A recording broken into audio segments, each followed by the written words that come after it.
If you watch my channel, you know I recently did the best of 2018, and this guy made the list. This is the Google Pixel 3 XL, one of my favorite smartphones for 2018 for one very good reason.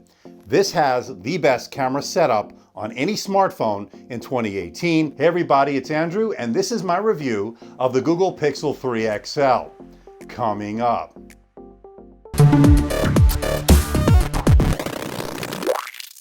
Want to see more videos like this? Well, why not hit that subscribe button and make sure you hit that notification icon. This way you'll be alerted every time I post a new video. And don't forget to check me out on my social media, especially Twitter, because that's where I post all the latest updates. Now, just as a disclaimer, I'm not being paid by Google. I'm not being asked by Google to give a positive review. They asked me to take a look at this device, give an unbiased, honest opinion, and that's exactly what I'm going to do. So I just wanted to get that out of the way. Now, Google sent me the 64 gigabyte model. There's a 128 gigabyte model as well. Now, this not pink color is really that. It's not pink, it's more beige, and it has an orange accent button. We'll talk about that in a moment. But really, first impressions are this is well built, nice looking device, actually.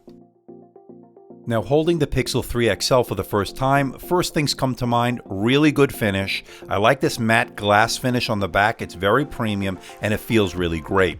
And it has a good feel in the hand. It has a nice size to it. It's a USB-C port on the bottom, of course, as we'd expect. And you get, obviously, a 6.3-inch OLED display. It's powered by the Qualcomm Snapdragon 845. That's a flagship processor, of course. 4 gigabytes of RAM, either 64 or 128 gigabytes of onboard storage. That's your choice. A 3430 milliamp hour battery. It supports 18-watt fast charging and Qi wireless charging. We'll talk about that in a minute, as well as the Google Pixel stand. Now, in the box, you also get a SIM ejector tool as well as a sticker from Team Pixel. That's a nice little touch. And you get some documentation as well. Now, I have to say something. They threw in a really nice pair of USB-C earbuds. They're very high-end, very premium, but of course this doesn't have a 3.5mm headphone jack, which again is a bit of a negative, but I like the fact they give you a nice set of earbuds in the box. And on a positive note though, they do throw in a 3.5mm to USB-C adapter in the box in case you do want to use your standard wired headphones. Now, they also give you USB-A to USB-C adapter, USB-C cable, and of course, USB-C fast charge adapter. We'll talk more about battery life and charging times later in this review. Now, Team Pixel also sent over a very interesting case. Not my cup of tea, but I'm sure there are people out there who certainly like it. It's built well, and it does protect the Pixel 3 actually pretty good.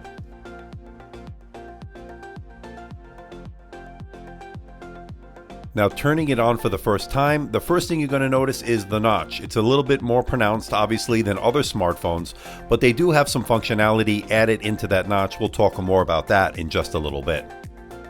Now, this being a Pixel device, you're going to be running the latest version of Android. It's Android 9 or Android Pie, and you're going to be getting all the latest security updates. At least that's the theory behind the Pixel devices. Now, setting up the fingerprint sensor, which is located on the back, pretty good positioning and pretty easy to set up. And like some HTC devices, this has a squeeze functionality. Squeezing the sides will summon the Google Assistant. You know what? I don't know. I haven't really used it that much to really give you an opinion one way or the other. It's okay, maybe gimmicky. I don't know. You tell me in the comment section what you think of it. Now, you're looking at a 6.3-inch OLED display with a little bit of an unusual resolution, 2960 by 1440. It actually feels pretty good in the hands, as you can see here. It's not a small device by any stretch, but it's definitely manageable, and I like that. The design is actually really good as far as fitting in the hand. Now, it's a bright display at 424 nits. It's not the brightest, but you can use it indoors and outdoors, although in direct sunlight, as you see here, it's not the best, but indoors it's perfectly fine. Now, it's a very vibrant display with some really deep blacks, hallmarks of a very good OLED display. I'm very happy with the bezels on this, although, again, the notch is a little bit pronounced for my taste, but again, there's functionality in that notch. We'll get to that in a moment. And it covers the color gamut really well at 170% sRGB. That's excellent. Now, because this is an OLED display, you'll have the always on display. That's good to get some information you'd want right on the screen without actually turning the device on. That's good.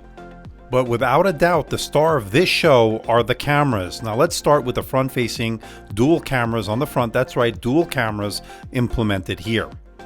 So this is the front-facing camera on the Google Pixel 3 XL. Let me know what you think about it in that comment section below. It's actually pretty good. The cameras on the Pixel 3 XL are pretty excellent. I think these are some of the best on smartphones out there right now. Again, I want to know what you think. Let me know. Now, having dual lenses on the front certainly has its advantages. Here you have the standard lens. You can see just a certain amount in the background, but when you switch it to the wide angle lens, you get a whole lot more in the background. So as you can see, the wide angle lens really is great. Now, as far as portrait mode is concerned, this is excellent. The blurred background effect, the bokeh effect is really phenomenal on this camera. Really the best I've ever seen. They've done a bang up job in my opinion. And switching it to the rear-facing camera is even better. I mean, look at the details in this photo. The blurred background or the bokeh effect is excellent. I'm really impressed with this rear-facing camera. To me, the killer feature that the Google Pixel 3 XL provides is called night sight. Look at the difference between night sight when it's on and it's off. I mean, the one on the left was taken in almost pitch black. The one on the right is with night sight on. It looks like it's during the day. That's how phenomenal this feature is. It's absolutely excellent. Now you have to understand, the one on the left was taken in almost darkness. It was really dusk. The sun was already setting. It was almost dark out, fully dark. And on the right is with a night shot, makes it almost seem like it's daylight. It's pretty phenomenal.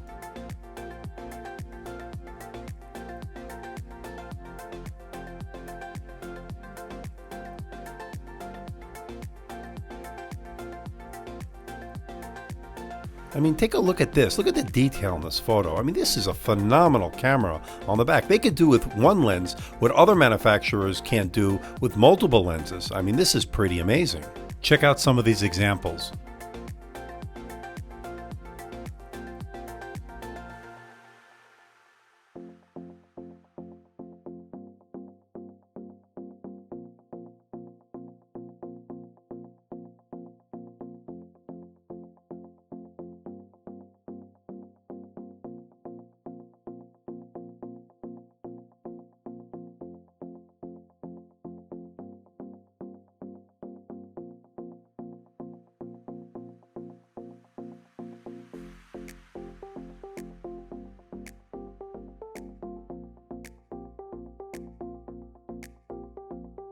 So this is the rear-facing camera on the Pixel 3 XL, 4K 30 frames per second, image stabilization. Let me know what you think about it in the comment section below. Look how stable and fluid the video is. It's very steady. There's really very good implementation of image stabilization. Very good. Now you could also do slow motion video at this. Also looks great.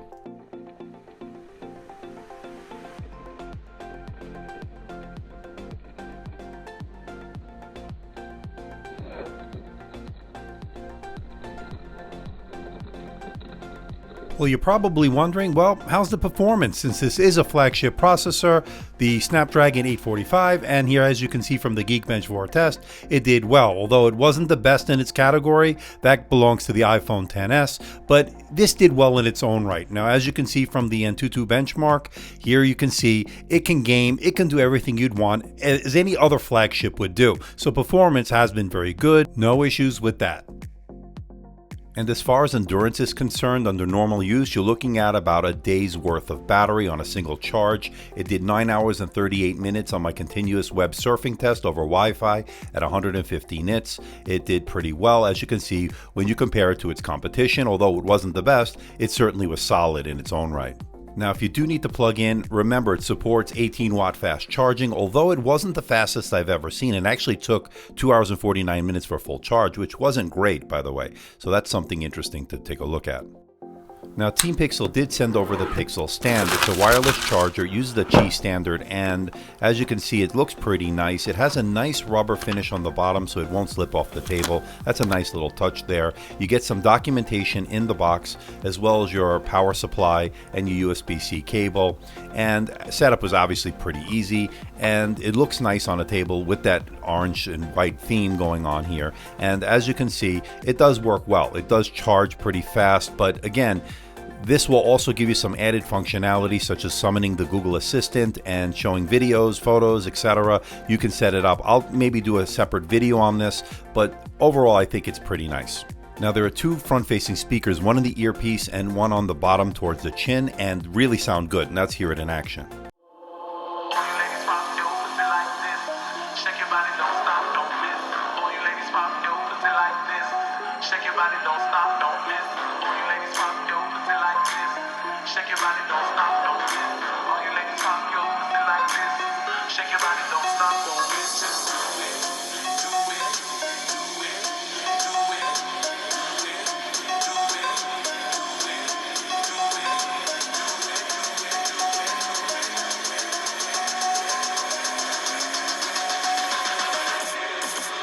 One thing to know with this Pixel 3 XL is navigating through the OS with Android 9 is a little bit different. There are no navigation buttons. You use the slider mechanism on the bottom. As you can see, it's sort of like a little pill-shaped button, and it actually works pretty well. Now, some reviewers didn't like it. I really don't mind it. I got used to it after a little bit of time with it, and certainly got used to it. So really no issues, and as far as I'm concerned, with the navigation on the Pixel 3 XL. Now, the Pixel 2 and 2 XL from last year had an IP67 rating. Well, Google is able to bump that up to an IP68 rating this year. The new devices can withstand immersion in water of up to more than 1 meter and generally will work down to 3 meters. I wouldn't put it in more than 30 minutes at a time, but again, this is nice to see an IP68 rating on this device. So what do you think about the Google Pixel 3 XL? My favorite smartphone cameras for sure are on this device. They did a fantastic job once again. Great low light photography, great night shots. Everything you'd want to do with this camera is fantastic in terms of the results. I love it. Now the OLED display is great. Not a big fan of the notch, but again, I can live with it because it has such good cameras. I'm willing to live with that. The stereo speakers on the front are great. I have no complaints about that. Wish it had a 3.5mm headphone jack. It doesn't. They do give you a really nice set of earbuds. To make up for it, they're USB-C. They also give you an adapter so you can use your standard wired headphones if you want to. But I really wish they did have a 3.5mm headphone jack. Love the textured glass back, although it is a little bit slippery, so you may want to get a case. But really nice design as far as the feel and the look. I really do like it. Love the wireless charging. Love to use the Google Pixel stand. That's also really good. Gives you some extra functionality there, so I really like that. There really are no deal breakers on this. And if you're really into videography, if you're really into photography with your smartphone, you don't want to lug around a DSLR, you don't want to lug around the video camera, you can lug around this. This is the one you'd want to use as far as anybody wants to take really good photos and videos. This is your smartphone right here. But I'm curious to know what you think. Let me know in the comment section below. So please hit the like button, please subscribe, please share this video. Don't forget to leave a comment in that comment section below. Let me know how I'm doing. Let me know if there's a device or something out there you think I should review. Of course, I'll do my best to try to make that happen. Don't forget to check me out on Facebook, on Twitter, Instagram, and of course my website, AMDtechreviews.com. So until next time, this is Andrew from AMD Tech. See ya.